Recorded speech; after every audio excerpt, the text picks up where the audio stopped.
The time to build is upon us. With great power comes great responsibility. You know the greatest danger facing us is ourselves. An irrational fear of the unknown. Not because they are easy, but because they are hard. This is the Superhuman Academy podcast. What's up, Joel? Good to see you Not again. much. I almost double booked myself today. I forgot that I'd set up a podcast for my show at noon, so I literally just logged off, just logged in. So Yeah, no, it's okay. I'm kind of like wall to wall with calls a lot of days too. I just recorded another episode recently with Kelly Tuttle. So people listening to this, you see them back to back. They were recorded within an hour of each other. it's funny. Yeah, I'm breaking my own rule. I try not to podcast while I'm in school, and I set two up for the same day. So I'm breaking my own rules twice, I guess. But yeah. I'm looking forward to it. I'm primed and ready to go. So Yeah, good. Well, I did get your book. I only read like the first few pages of it, but it struck me as is it written to a younger audience? yeah, I guess I suppose so. Yeah, I've always enjoyed media. I like Star Wars. I like Yeah. some of these things that are more I mean, I like both. I like complex and kind of gray things, but I also like some black and white sort of things. So that's just sort of the mood that I kind of fell into with this one was, Okay. I want this one to be more kind of idealistic, I suppose. That's kind of the vibes I was getting from the first few pages. I was like, all right, I feel like I'm about to enter a Star Wars-esque type of it's not sci-fi, but you know what I mean. Yeah. Like that type of story. There were some like really clear delineations made within the first few pages of like I got the light versus darkness. I don't know if it was stated explicitly, but that kind of thing. And it definitely had it was reminiscent of like the story of like Tiamat and a lot of those kind of primordial early god creation stories, that sort of thing. I'm guessing you drew inspiration from a bunch of those. Yeah, that's kind of where it came from was, I was thinking about it and I was going, mythology isn't really a huge point of emphasis in modern storytelling. And I go, it'd be kind of cool. That's where it started is I go, it'd be kind of cool to just write my own mythology. So like that whole beginning section of the book, it just started with that. Yeah. And then after I wrote that, I was sort of exploring Joseph Campbell's Hero with a Thousand Faces and kind of, Jungian archetypes, how things fit together and that sort of stuff. And I was thinking to myself, in my mind, good art is always giving people what they expect in a way they don't expect it, right? And so when I think of archetypes, right, the hero, the wise old man, the villain, these things, I go, well, how far can you twist these things and still have a story that is, satisfying to the reader and keeps them on their toes, but gives them kind of what they want. So that's a little bit where that heads, is the setting and the characters and all of that stuff, they seem very familiar when you start reading. You go, oh, okay, yeah. There's good guys, there's bad guys, there's dragons, it's medieval. Yeah, I've seen this before, right? Yeah. But the farther you get into the book, the more you start to see some of these things where you go, okay, I think this is the hero, but I don't know what's happening now. And that's kind of my point of pride with the book is, as the author, I don't know who the hero in the story is. Even to this day, I look back on it and people who have read it talk with me about it. And they go, I think it's this person. I go, no, I think it's this one. I think it's this one, right? So there's a lot of back and forth. So yeah, there's a lot of, I put a lot of my energy, not so much into the world building in the aspect of trying to reinvent the wheel, come up with a bunch of crazy things that set it apart. Because not that that's gimmicky or anything, I think that can be very effective, but I put a lot of my effort in that particular book into more character archetypes, more mythology, in terms of setting an overarching kind of structure for the story, that type of thing. Yeah, so that seems like the philosopher's playground is trying to find the boundaries of a category and then seeing if you can break them, stretch them, twist them, whatever, really to try to flesh something out. Would you agree with that statement? Yeah, I think so. Okay. And so I think that that's sort of the philosopher's playground. And I think it's very similar to the artist's playground as well. But I think with the artist, um, you're trying to preserve some aesthetic quality to it, right? With the philosopher, it's sort of, they called, Socrates was the gadfly, right? He didn't care whether it was aesthetic or not, or whether you liked it. He was going to tell you what he thought.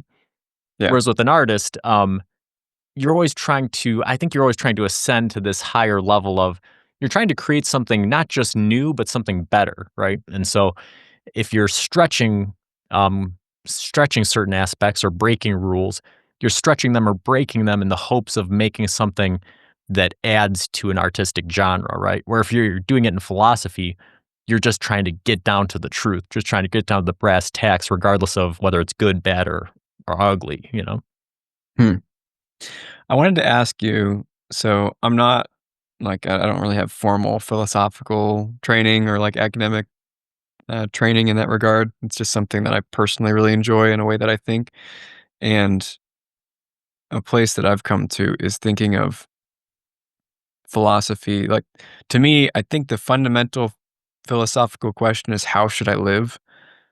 I'm curious on your thoughts on that. Would you place that as primary? Would you place that as like, this is what philosophy is about, or would you put it somewhere else? Yeah, that's a really interesting question, and I think that it's not easily answered, right? Uh, I'll draw on Einstein's theory of relativity, right? Cool. Relativity is essentially the view that there's no objective um, point of view in the universe, right? What's Hmm. happening, how fast it's happening, at what distance it's happening, all of that is relative to your point of view, and I think that meaning is quite similar. Philosophy is quite similar, right? It's dialectical, which means there's numerous aspects that go into defining any viewpoint, right? So for me as a person, psychologically, there's a genetic component, right? I'm born with certain things from my parents. There's a relational component, the people that I've interacted with. There's an environmental component, which causes epigenetic changes, and based off of toxins that I've breathed in or the diet that I've had. Right? There's so many different things that contribute, the culture that I'm born into. All right, all these things that contribute to what makes me uniquely me, and how that sort of establishes what my view is. And so, in my mind, meaning is purely subjective, right? Life is what you think, the meaning of life is what you think it is, right? And so philosophy is sort of difficult because philosophy stems from individual meaning, but it also has an overarching concept that unites art and science and every other realm of cognition. So there's this link between objective and subjective that's very hard to quantify. And that's something that people struggle with philosophy a lot, right? Is that it sort of bookends science. Any science came out of philosophy, and at the cutting edge of science, it all dissolves back into philosophy. But the Hmm. core sort of component of philosophy is that there's no hard answers. You're never right or wrong. You're positing things and you're rationally trying to conceive of them. But in that process, you can't come to answers so much as more questions.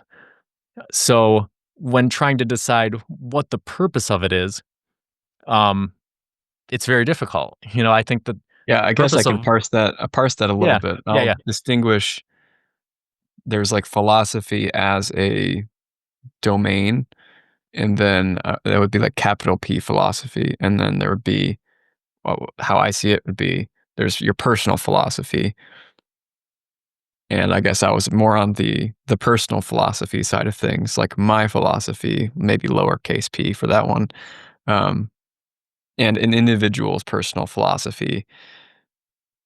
I gotcha. think would be that question. I think like philosophy with a capital P, a lot more convoluted. Yeah, yeah. And I think ultimately, I think you could sort of posit that its aim is truth, that's what it's aiming for is truth, the capital P.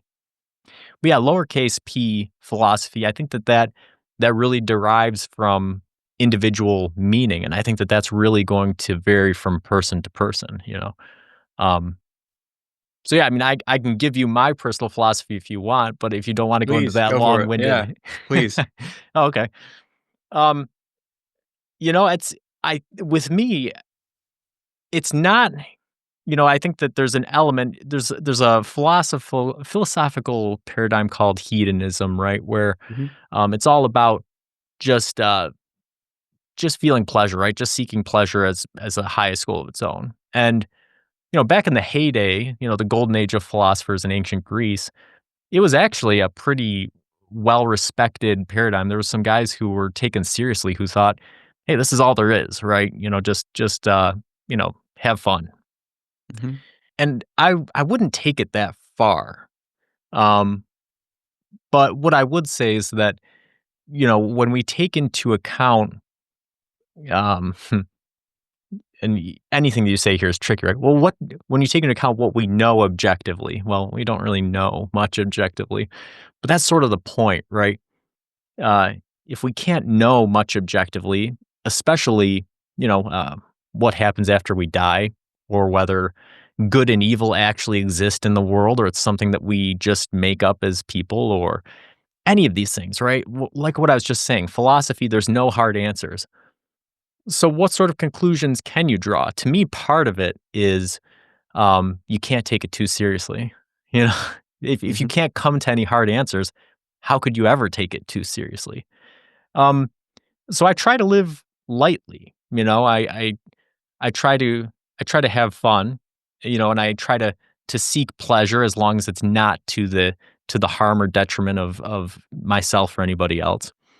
Um, but within that, I also have um, values and priorities that I've set as important, right? And they might not be important to anybody else, but to me they are. And one of them is understanding, right? Is trying to understand as much of the world as I can from different perspectives, whether they're artistic or scientific or philosophical or personal. Um, and really just trying to strike that balance, right? To me, it's balance. Um, I've I'm somebody who I'm a generalist, right? I don't specialize, and so you become very okay with failing. You become very okay with not being the best at things. But what you learn in that process is perspective, right? What different people are thinking and how the world works a little bit. And that's kind of my personal philosophy, right? Is just wanting to understand how it works, and while undertaking that endeavor, never taking it so seriously that you're not enjoying it, right? Because all you have is the present moment, and if you can't enjoy it, then you're missing out on a fundamental aspect of living, I think. Okay. So, to me, that sounds like play. Like, that's if I had to summarize that in one word, because play, like, fundamentally it's an explorative, like, dynamic, like, figure things out, but figure them out in whatever way optimizes the enjoyment of the figuring out of things. Yeah, Is that how you'd put it? I think so, because we've talked about play before, and I've done some studying with it, in psychology. And the funny thing is when you look at, like, the animal kingdom, for instance, um, play is prevalent, and not just in young, but even in adults, whether they're playing with their young or they're playing with each other. You always see, I mean, I've got a 17-year-old cat. He loves to race around, right? He loves to do things. And some people would posit that, oh, well, that's just instinctual, right? He doesn't have, he's not hunting anything, so he's just exercising his base animal instincts in a different way. I'm not so sure about it, right? I think that there is a part of play that is fundamental to our ability to learn. And I Mhm. think that our ability to learn is fundamental to not just not just being human, but being animal, being conscious, being cognitive, right? we're learning machines. That's what we do, right? If every minute we're learning. Even people who we think of as being intellectually lazy, right, and who don't do things, they can't help it, right? Our whole brain system, the electrochemical brain system, is centered around learning, right? Addiction is a learned behavior, right? All it is a learning, a unproductive learning of a behavior. You just So learned something really, really well. yeah, much better than you should have, right? And So probably yeah, very fast. yeah. So I think that you're right, right? Play is sort of a manifestation or a strategy of learning, and learning is kind of fundamental to who we are as organisms. hmm And philosophy itself, maybe this is the capital P version, um, strikes me as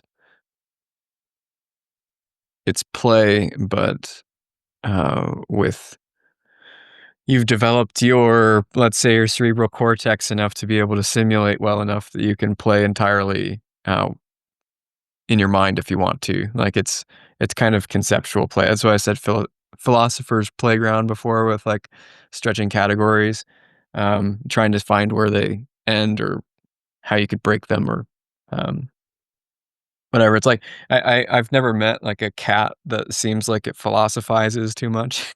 Right. Yeah. Yeah. Because Yeah. that'd be kind of hard. But it's kind of like you move the play up and forward in the brain a little bit, and you're able to like just simulate to a level where you can experience that same sort of joy and pleasure of experimentation on just like a mental cognitive scale.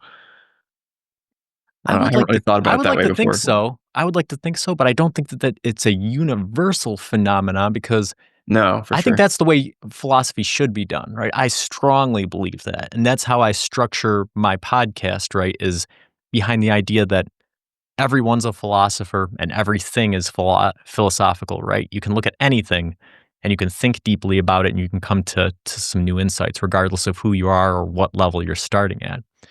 But I think that it's important to point out that there's a lot of professional philosophers throughout history who are not playful individuals in the way that we would think about it, right? There's some of these guys were tortured, really.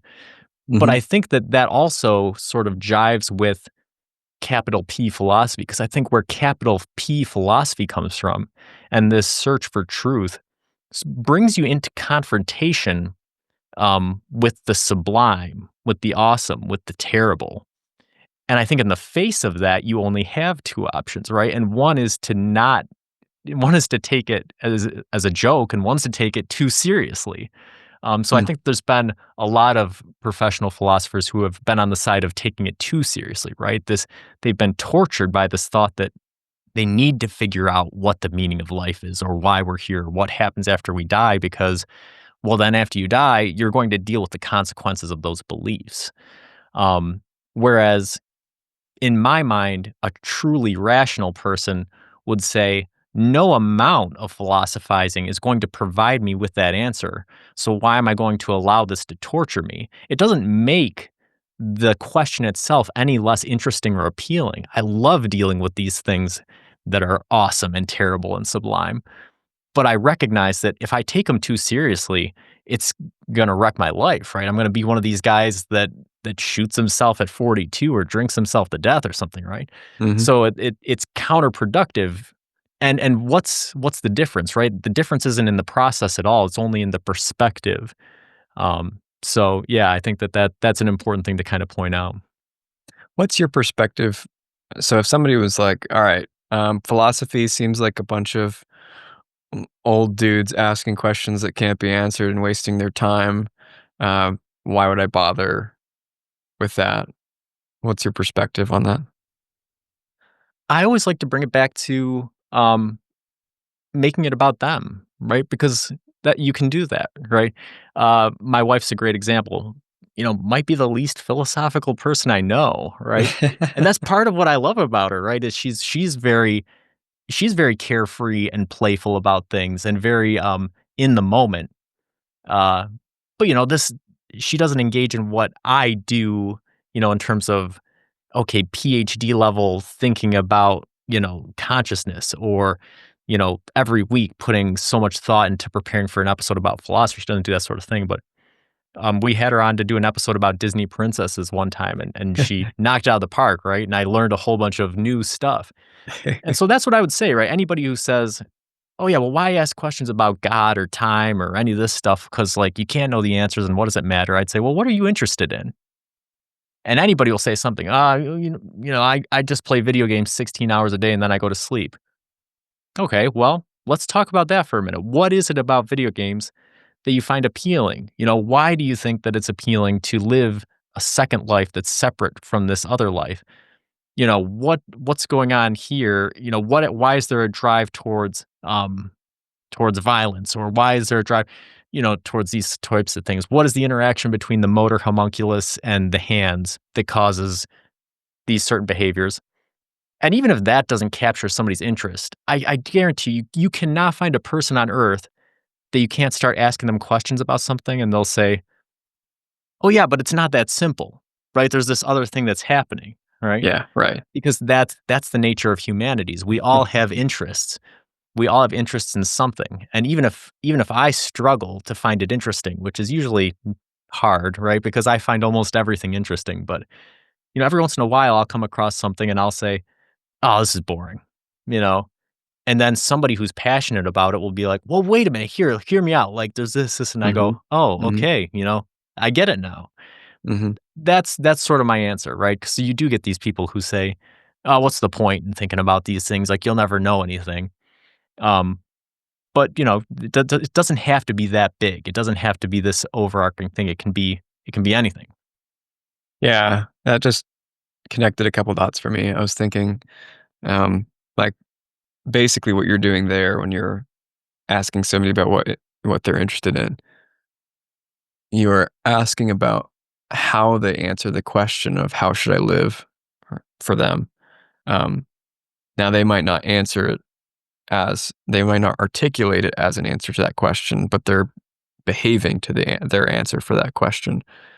And by asking them what you're interested in, you're getting their acted out answer to that question.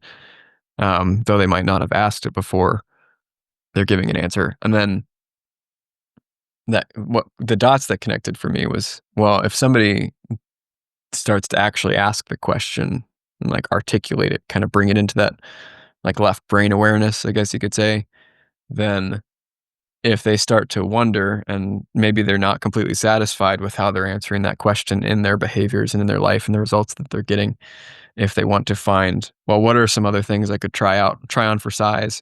That might be where you start to wander into capital P philosophy. Like, well, Yeah. what have other people said over time? And like, what have they explored and where did they hit dead ends and all of that. Yeah. Yeah. Now, this is something that has been looked at in psychology, right? Back at the beginnings of psychology, there was a big debate about um, emotions, right? How do we feel things, and whether we think about our emotions and then they manifest in a bodily way, or whether our bodily sensations create emotions in us, right? Mhm. So if there's an earthquake and I'm scared, am I scared because cognitively I recognize there's an earthquake, and then that recognition sends signals into my body to release, fear hormones and things, and cause me to be shaky and on alert? Or did the sensation of the earthquake make my body more aroused, and then that sent the signal to my brain that something else was going on, right? Yeah. And the answer is a little bit of both, right? Is what we're finding with advanced psychology. It's a little bit of both. But that's an important answer, right? Because what it tells us is that our conscious cognitions, right, our beliefs and thoughts about the world, are not 100% veridical. They're not 100% true. Like we can't just, and this is why people have such a hard time losing weight, right? For instance, is it can be easy to say, okay, I need to lose weight and to make that resolution. And it can be easy to say, I should not eat these foods anymore, right? But when it comes to actually doing it, lots of times it's not even so much as a decision being made, right? Oh, hey, they brought donuts into work. Should I eat a donut? Yes, because I've been having a bad day. That's not really what happens. What happens is halfway through eating a donut, you realize, oh, shoot, I'm eating a donut, right? So there's inputs, right? There's inputs from the body and there's inputs from the brain, and they're sort of always at odds with each other, right? And so, capital, you know, or rather lowercase p philosophy, um, guards against some of that to an extent because you sort of have this proactive, it's a habit like any other habit, right? It's a learning system Mhm. that once you sort of strengthen these connections to the prefrontal cortex to engage in a central executive function when you're engaging with different things in the world, there's some crossover between different stuff. And so your default is to think about things versus just reacting to them. Mhm. I was curious, do you have a current question that you're or area that you're really excited about right now? I've I've got a lot of them. So I'm in year 4 out of 5 in my PhD study for psychology. Um, so next year, in the fall this year, I have to start my dissertation, Mhm. and I've got a whole note in my phone app with like 25 different topics. So I'm gonna have to pick one of them, and it'll probably depend on who my doctoral advisors are, what their expertise are, what resources are available, that sort of thing. So Yeah, what are the it'll what's topping your list currently? um there's a lot of them. The one that I'm thinking about right now is the concept of je me vu and creativity. Um which is so je me vu is the opposite of deja vu. So rather Mhm. than seeing something that's novel and thinking that you're seeing it for the first time, it's the idea of seeing something that you're familiar with and having the feeling that you're seeing it for the first time. And you can reliably recreate this in the lab by making people write common words. So if you pick any common word, tree, dog, Oh, whatever. yeah, sure, so, like, when you say the same word over and over, it starts Yeah, to yeah. seem like And not a usually, real word. right, exactly. And it's Yeah, usually okay. anywhere between 18 and 40 repetitions. Huh, that's interesting. Yeah. So between 18 and 40 continuous repetitions, what happens is the the section of your brain that's responsible for identifying familiarity sort of gets overstimulated and then confused, and then it says, hey, wait, this is actually a new thing. So I'm sort of interested in the topic of having somebody engage in that, and then once you have their brain in a state of being confused and saying this is a new thing, applying a creativity test. So there's a test where Hmm. you can ask, hey, how many things could you use a brick for?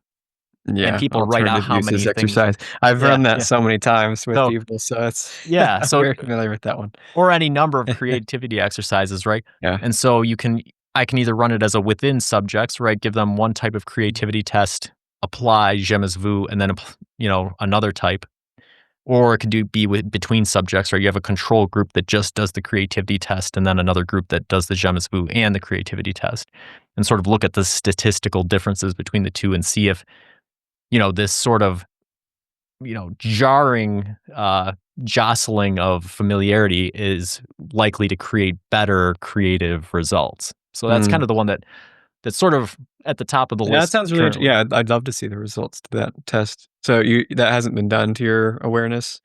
No, no, Okay. actually, there hasn't Huh. been a whole lot of je me vu study done, period. And part of the reason for that is that the guy who did the first study, he did it was extremely long and expensive. I think he spent Oh. like 16 years and a bunch of money doing it.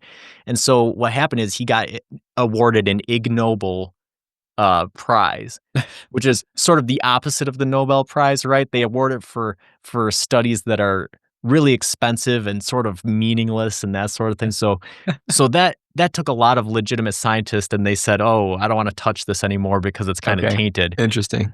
I'm not that guy, right? I'm just going to pursue something that I think is interesting because I Have you play. have I you run play. that on yourself yet? Have you done, like, alternative uses exercise on and then done that, like repeat a word over and over and over, get to that point where it seems novel, and then try again? I have done that. So I've done the Okay. part where you repeat it and you get to the point where it seems unfamiliar.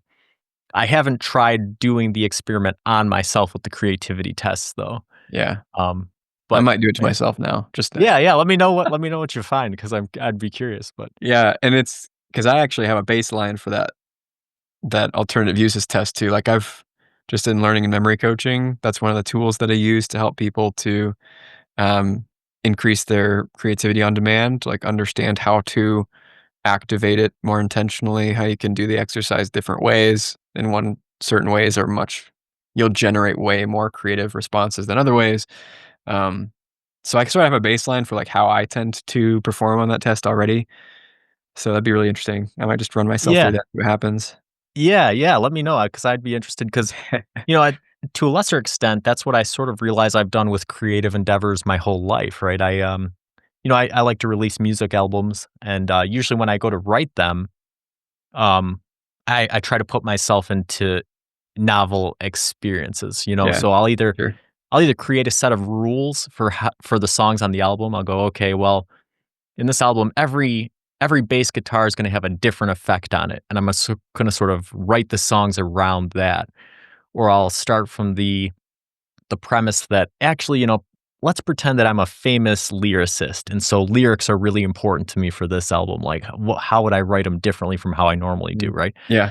So, yeah, it's all about that idea of putting yourself in a novel space, as opposed to just starting with, rules, or best practices for creativity because they almost always lead to just boring products. But Yeah, I love to share that. I've said this a bunch of times, so sorry for people listening if you're tired of hearing me say this, but like creativity is not origination, it's combination. Like, and so if you just stare at a blank page and like, I need to create something from nothing, you'll probably get stuck or it'll be really slow, clunky, painful, whatever. But what you're doing is describing that combination. Like, you just take different things and then smash them together and just see what happens. Um, yeah, I think it was David Chalmers who said like sitting down at a piano and attempting to create a melody is the most difficult thing in the world, but starting with somebody else's and then making something new is easy. yeah, and you can do it with anything. Like, one exercise I have people do is just, like, say, just start generating random list of like objects, for example. Anything that comes to mind, doesn't matter. Write down like 20 of them, and then generate a random list of people or places or whatever. You can pick your topic and generate like 20, and then just connect randomly. Like pick pick a bunch of random connections between those two lists, and then whichever one seems most inspiring and weird and interesting to you, then just start writing on that. Hmm. As a like a maybe you'll write a really stupid story that's not worth reading to anybody but you, um, but it really just gets things going, and you start to have a lot more ideas than if you're just like, "Blank page. Come up with Yeah, something creative." Yeah, good luck. I do that all the time with my wife and it drives her nuts because I'll just off the cuff make stuff up, make up stories. Yeah. Like my favorite one was I came up with this whole thing about how beef Wellington was created by the Duke of Wellington on his Arctic expedition where they ran out of food. He had to combine like beef and bread in order to create this thing. And everybody said it was great. And he took it back to England, all this stuff. She goes, wow, that's an amazing story. I go, yeah, I just made it up. And she goes, man, I can never tell with you whether you're just making stuff up or whether it's true. And I go, that's a high compliment, right? Because it means that in the moment I'm able to kind of, be creative, just to sort of put together a word salad, right? To just kind of take some elements, some free form thoughts and kind of weave them into something that's cohesive. So yeah, it doesn't work all the time, but when it does work, it can be pretty convincing. Yeah, and it's just fun, to the earlier point about playing with ideas, just fun to do.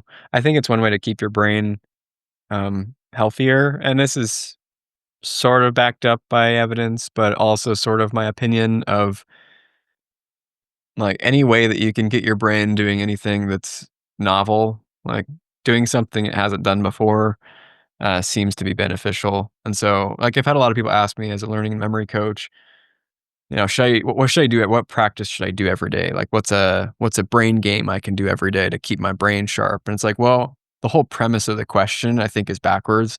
Of like, if you're trying to pick one thing to do every day to keep your brain sharp, then all you're gonna do is get good at that one thing and get into a rut, and then that's just gonna become a habit, and then it's not gonna take much effort for your brain to do, which was the whole purpose. It's like Yeah. asking, like, what's one exercise? If I can only do one exercise for my body, it's like if you just do bicep curls all day, every day for the rest of your life, like that's not gonna make you very healthy. Like you might have Yeah. a really strong right bicep, but it's not gonna make you Yeah. very healthy. It's like the variety that Right.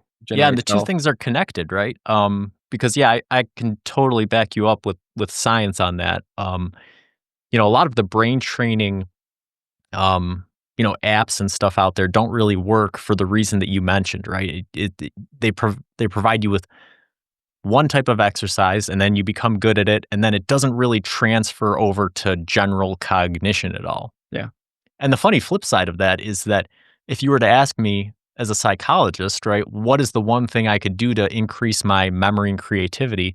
I'd tell you to physically exercise, because that's what that's what the literature tells you, is that Yeah. physical exercise is pretty much the number one contributor to cognitive function. So I take that seriously, sleep. right? I And I get some like sleep. yeah, exactly. So I sleep 8.5 hours a night, and There I you go. weight lift and I run and I do yoga and I do a variety of different exercises. And you try to eat well, and just doing that much, if you're somebody who's not doing those things, you'll immediately feel some cognitive clarity.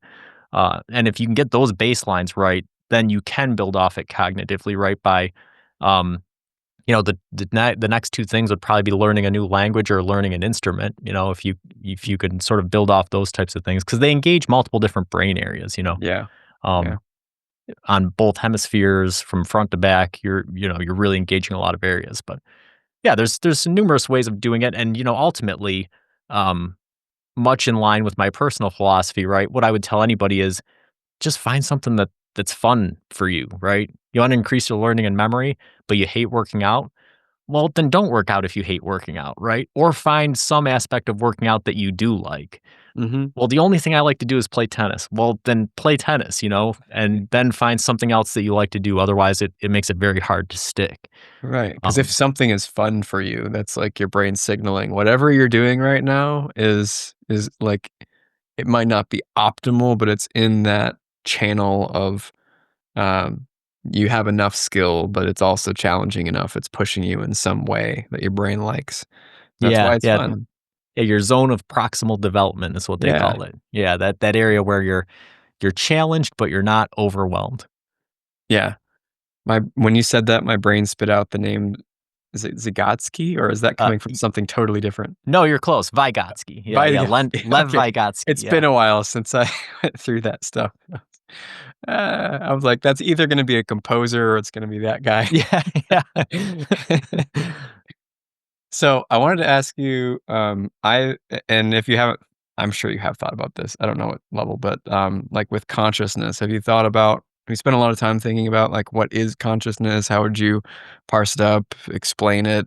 Have you spent much time thinking about that, or is that Yeah, not an yeah. area you've hit We specifically? talk about it. We talk about it a lot on my show. And as a matter of Okay. fact, the episode I just recorded, the one that I almost double booked myself for, was with a psychiatrist, uh, Dr. Michael Passmore. So it's Okay. interesting because he's a psychiatrist and I'm a psychologist. So for your listeners, a psychiatrist is somebody who kind of studies the brain, and a psychologist is somebody who studies the mind. And there's a Yeah. lot of overlap. I've taken a lot of classes in the biological basis of behavior, so I know all the brain regions and what they do and how things function.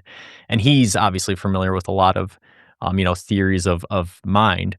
But talking about that was the sort of the premise of our episode was consciousness a little bit. Mhm. And what really struck me as interesting is him as a a brain based researcher, was very open to the notion of panpsychism and the mutual bidirectional influence of consciousness and reality and Mhm. these sorts of things. So and on top of that, Real quick, for people who aren't familiar, so panpsychism, I'll take a shot at it, though I'm not sure I'll get it right, is the idea that rather than like defining universe as like material and then building up to things that happen to have this quality that sounds like consciousness, you kind of flip the stack there and you say consciousness might be maybe your starting principle or what things are built out of. They're built out of consciousness. Did I Yeah. get that right? Yeah, exactly. Yeah. Hey, So okay. right, 5 points. rather than the universe being made out of photons and Yeah. neutrons and all that stuff, it's made out of consciousness, right? And it's not as wild as you might think, because the last episode we did was on Schwarzschild cosmology, which is the idea that the Big Bang. Well, first off, I'll start with the James Webb Space Telescope made a discovery recently that most of the galaxies in the early universe are spinning in one direction. Saw that. And yeah. so that leads to the idea that the universe was probably born spinning. And the most plausible explanation for that is that the Big Bang was actually the white hole of a black hole in a different universe. And so What the heck? we're currently living inside Yeah. of a black hole, right? And so the edge of the universe is the event horizon, and the singularity is the Big Bang at the beginning. And as a result of that, in conjunction with the black hole information paradox, which says that information cannot be destroyed, Mhm. and the holographic principle, which says that any 3D information can be encoded on a 2D surface. What you find is that, okay, well, if our universe is inside a black hole, and if the whole 3D contents of our universe could be a 2D projection, and all of the information in a black hole is encoded on the event horizon of its surface, well, then technically all of reality could be an information processing based reality versus material as we see it. Material might be an emergent property of an actual information processing underbase, which could be consciousness or cognition, right? So it's not Fascinating. according to science, and I'm not going to say that this is a widely held belief by physicists by any means, but it's also not something that has been refuted and something that has some evidence, in recent research. It's possible, right? So that's kind of a panpsychist view, would be that consciousness is the fundamental nature of reality as opposed to material. Okay, so your conversation with what's his name again? Passmore? Yeah, Michael Passmore. Yeah. Yeah. Okay. So it was interesting. And then on top of all of that, the guy's a Christian, so he's got Interesting. religious beliefs, right? Which I mean, the whole panpsychism thing. I mean, you could definitely make a case for like the Genesis creation story being aligning with that view of like everything being built on consciousness. And the Big Bang, right? A lot of people view those things as at odds, but really, when the Big Bang was discovered, that was atheist scientists' worst nightmare. Up until that point, there be light. Up until that point, they had assumed that the universe was infinite and solid state. It wasn't moving, nothing was happening. It was just there. Yeah. And so to find there was a point of creation, all of a sudden, you go, oh boy, well, anytime you say the word creation, you go, that means that there had to be a starting point. And then you go all the way back to Aristotle with the prime movers. And you say, well, what was the thing that started this snowball rolling downhill? And, where does the infinite regression stop, right? You've heard of people say, well, it's turtles all the way down. Well, is it black holes all the way down, right? If we're a black hole in somebody else's universe and we have 27 million black holes in our universe that all lead to new universes, right? Yeah. Where does it end? So, but anyways, that's way off topic. It's a super long tangent. But yeah, we talked about consciousness for, 40, 45 minutes. And, there's a very interesting thing. We brought up a few things that listeners always find interesting, especially lay people. One of them is the philosophical thought experiment about Mary. Mary is born in a gray room. She is never allowed to leave.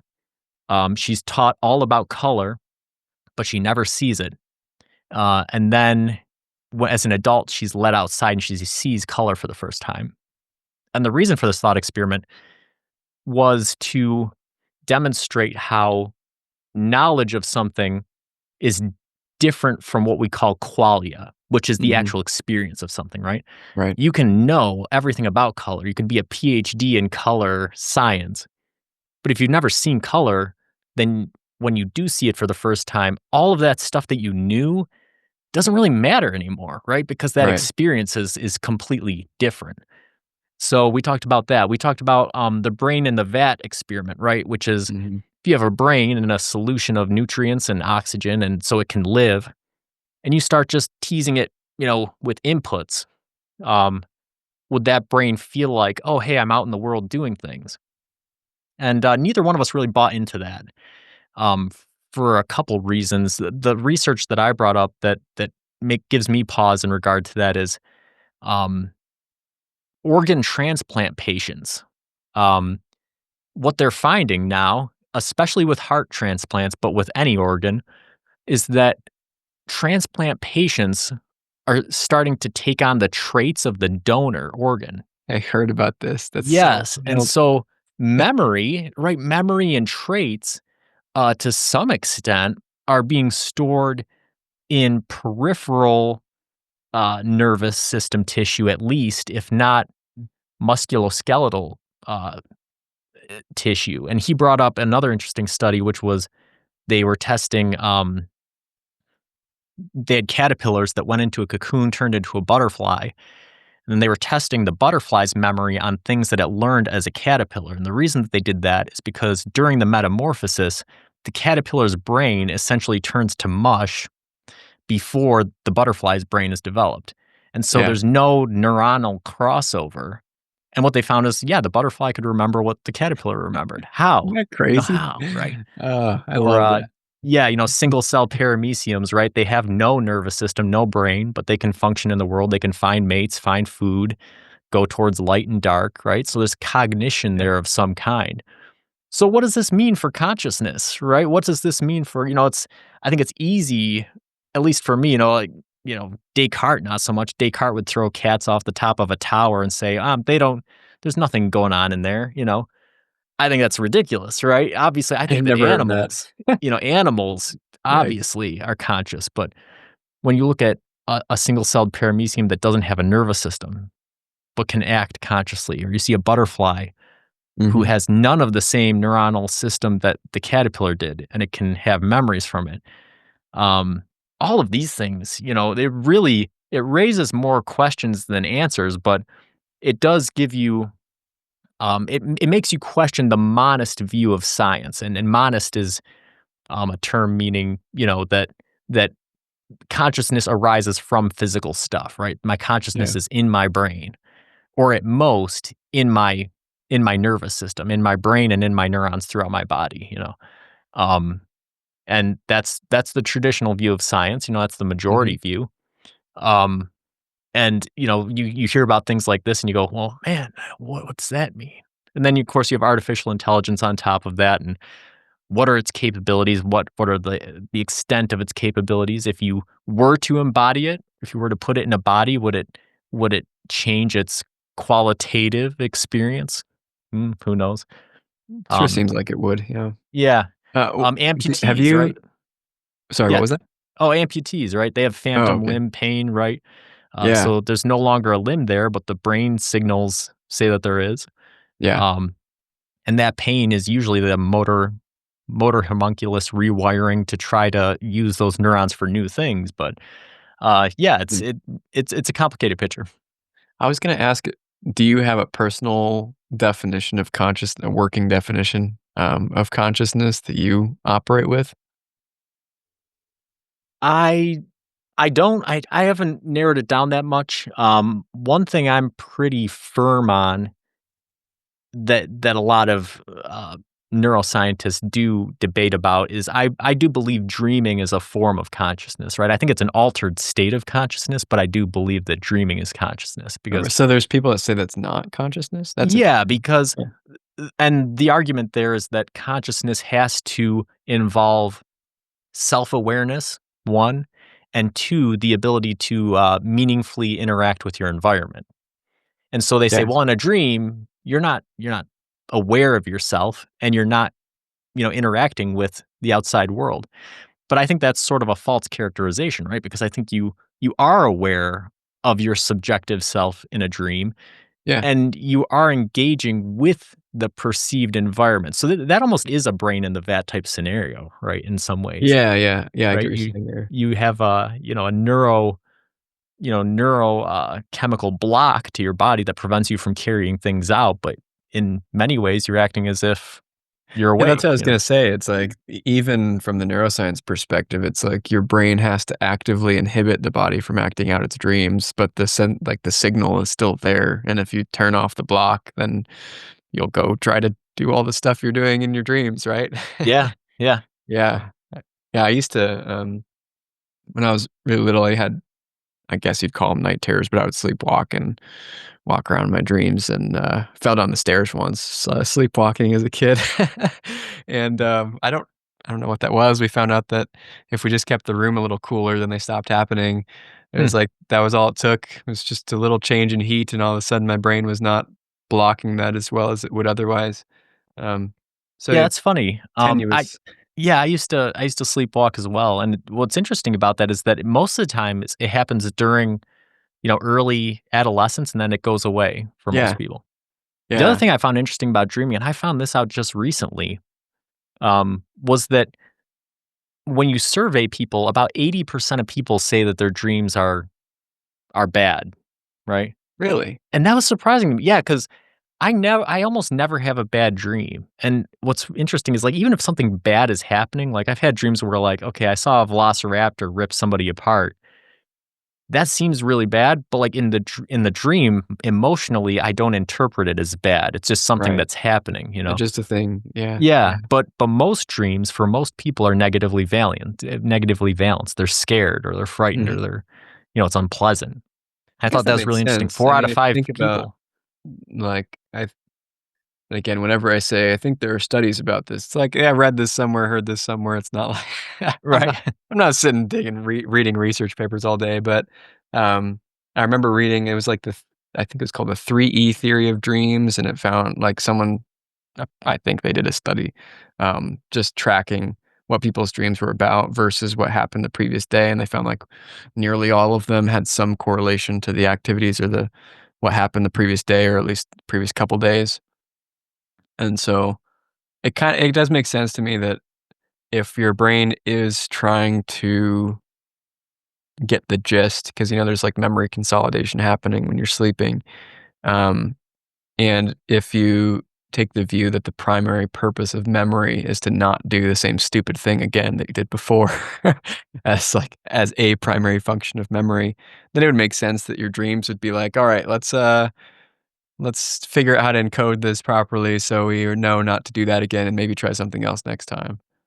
Yeah, and, maybe that goes back to kind of what I was saying earlier, right, is that as a generalist, I just become real comfortable with failing, because if you're constantly learning new stuff, then you're just constantly failing all the time. So Yeah. there's not that emotional, negative association with things going bad. And Mm. so, yeah, from a memory consolidation standpoint, um, my memory would probably go into overdrive while I'm sleeping and produce a lot of dreams, which it does because I've learned a lot of stuff throughout the day and it's trying to remember it all. But that negative emotional content isn't there because generally when I'm not doing things correctly, that's just kind of normal. Like I'm just always screwing stuff up, and that's the way that you learn things, is you Yeah. you Well, mess it up and then you get there's better. another thing to put on your list if it's not there already, seeing if Yeah, you could yeah. It make would be a good people's one. dreams more Yep. positive if they had a different view of like learning and failing. I wonder if that would shift Yeah. No, that is a really good thinking. one. Yeah, I'm gonna have to add it to the list. Put it on That's there. And that would be a pretty easy one to do. I could do that with just a survey online. So yeah, I'm gonna add it, and Yeah, put it if on that's what there. I end up going with, I'll make sure to let you know, give you Well, let me credit. know regardless of what you pick. I'm curious. Yeah, I wish I just had, and maybe I could probably get this with AI these days. I just want like a dump of like all the most recent findings and psychological studies and um what's going on? What are people figuring out? What are people testing? Actually, I don't even care as much about the findings, just of like, what are people testing? What are the Mhm. questions people are exploring that I haven't thought of? Um, Yeah, yeah, Pretty it's pretty fun. wild, because there's been a big influx in masters and PhD students, over the past 20 years or so. And so the number of papers written in any given domain has increased quite by quite a bit. So Mhm. when I'm looking through the research databases, there's almost nothing you can search that doesn't have something, written about it, something looked up. And, you know, part of, being a doctoral student is having the abilities to look through them and realize what's legitimate and what's not, right? Because Mhm. researchers are just like anybody else, right? They want to do well, they want to be successful, and so sometimes, things will be presented in a overly positive light. But when I actually read through the statistics, of how it Yeah. was done, you go, oh, okay, well, yeah, technically this reaches statistical significance, but you conducted some p hacking and some other things Yeah. that Well, went that's on what I that was were a saying, little that the sketchy. findings, I may not care as much about the findings, just of like, what kind of questions are people exploring? To Yeah, that yeah. point, I wanted to throw this out there because I hear people quote this one all the time, and I'm like, I looked into it and I was like, not as impressed. People talk about how if you write down your goals, you're some ridiculous percent more likely to achieve them or something like that. Have you heard this before? Yeah, I've heard it. Okay. Yeah. There's If you actually look, there's only one study that I could find where that number keeps coming from. I don't remember the number, people, but it gets bigger every time people say, "You're 2000%," or I think it was actually like 60% or something like that. Um, I can only find one study where this came from, and it was like a super small sample size. And like, I Yeah. I believe that there's validity to that. I think if you write something down, you are probably more likely to follow through. But it's like, when I looked into that and found that there was, like, one study, it was really small, really not very conclusive. It's like, man, I wonder how many of the stats that we throw around are based on, like, one kinda not crap study, but a small study that was just conducted by a graduate student one time and not replicated, and then we pass it around like truth. Yeah, exactly. And that was good research on your part because yeah, the public isn't really aware of statistical power, right? Which is the idea that the more participants you have in a sample, the more likely you are to find something that actually is affecting something else. And that's honestly the biggest drawback with imaging studies. So, imaging studies of the brain, fMRI and EEG and that sort of stuff, is most of those sample sizes, they're so expensive to run the test that you can only have a sample of 20 or 30 people. Oh, man. And you go, oh, well, now trying to draw conclusions from that becomes very difficult. So, luckily, there's a lot of replicated tests, a lot of things that are doing the same thing that sort of build up that research evidence a little bit. But yeah, it's all this little stuff that's overlooked that that's where it's important to have a good understanding of where you're drawing your knowledge from because there's a lot of erroneous claims that go around um, that did start somewhere in the scientific realm, right? Like one is vaccines causing autism, right? That was a scientific study that was published in a journal, but the scientist who published it retracted it later, and Yeah. actually conducted other studies that showed that it wasn't correct. Same Hmm. thing with the concept of alpha males, right? First Oh, off, yeah. that study was conducted in wolves, right, not people. And then that scientist retracted that study later after further research and said, actually, there's no such thing as an alpha wolf in the pack. Like, it really depends on what the situation is. They sort of trade off who's in charge based on what's going on. But yeah, it comes to humans, and then we just sort of take it as the gospel truth, and we apply it in all kinds of ways that it was never meant to be applied. But Yeah. Well, we're almost up on time here, but one quick anecdote I wanted to share. I've led a lot of groups with psychologists. So I had a group of psychologists I was working with at one point, and I was teaching some stats and stuff like that.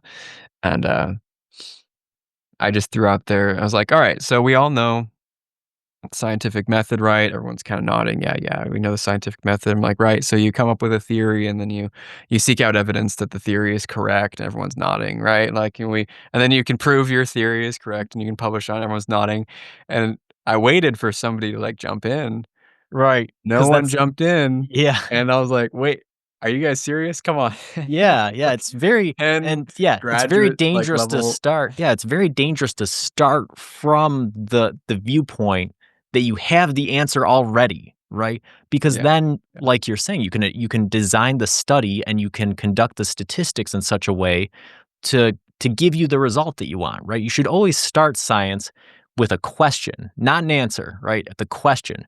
Hey, if people are more positive about failure in their everyday life, what do their dreams look like, Mhm. But if it's, well, if people are more positive about failure in their life, then their dreams are more positive. And so, yeah, let me design a thing that proves Yeah. this. Well, just the No, fact no, that no, it's it's like, dangerous ground. the way science is supposed to be known is if you do have a theory, great, have theories, whatever, and then you seek out evidence to disprove them, right? And you like try to Yeah.